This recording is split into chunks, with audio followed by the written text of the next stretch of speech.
showcasing one village and depending on the base vintage. Why did we decide to go for this project? If you look at Champagne Bollinger, we love Pinot Noir, and it's not the easiest choice. And please start. It's not the easiest choice with global warming. It's a very delicate grape, but we decided to go for it. And if you look at our wines, we have only Vieille Française, which is 100% Pinot Noir, and it's difficult to get, rare, etc. So for us, it was really time to release another 100% Pinot Noir, and that's when we started to think about another Blanc de Noir champagne. And also another element that helped us to move to this project was that the final consumers, was getting really better and better with champagne. We start to have the same discussion in Champagne than we have in Burgundy, for instance. It's not about, wow, a big brand or a big house, I like your style. No, it's what is the village? What is the plot? And who is your grower you're working with? We have this kind of question. So really, what is this village is going to bring to the wine? So focusing way more on terroir, and thanks to the growers in Champagne, they helped a lot this movement. So for us, if we had released PN 20 years ago, it would probably have been a failure. But now it was a good time, so we decided to really give it a thought. And Gilles Descotes, so our previous chef de cave, unfortunately passed away years ago.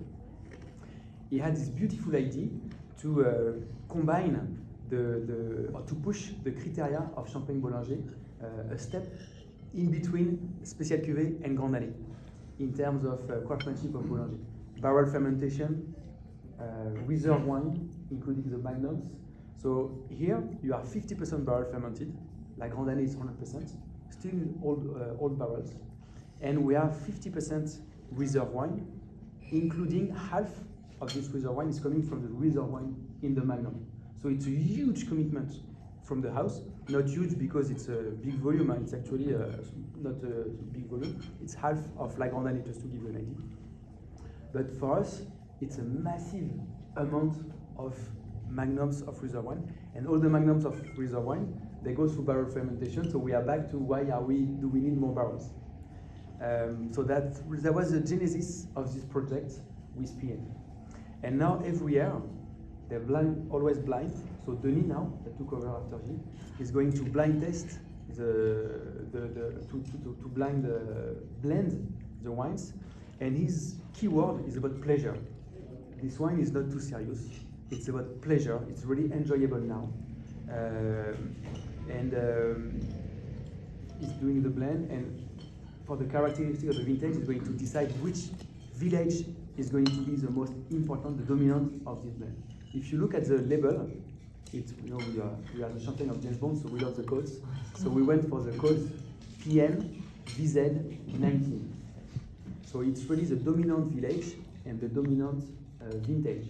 On the Verxenay 19, you have 6 villages and you have 3 vintages, 19, 18, and 2009. And all the 09, they represent roughly 20-25% of the wine. They are coming from the magnums.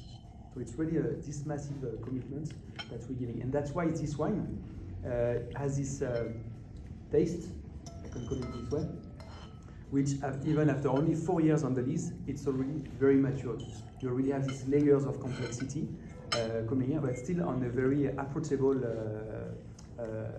way, which is really the key word of this wine. So 19 was released in the middle of this trilogy, 18, 19, 20, which were beautiful vintages. And to me, it's one of the top editions we've produced so far, like this 5th one, because it combines the complexity, the generosity of the 18, which was for Maï, but combined with this Verxenay, you have this sharpness, minerality, salinity on the finish, and this combination is really, really interesting on the wine. So we are extremely proud with this project, and I hope you will enjoy and understand it as much as we do. So thank you very much.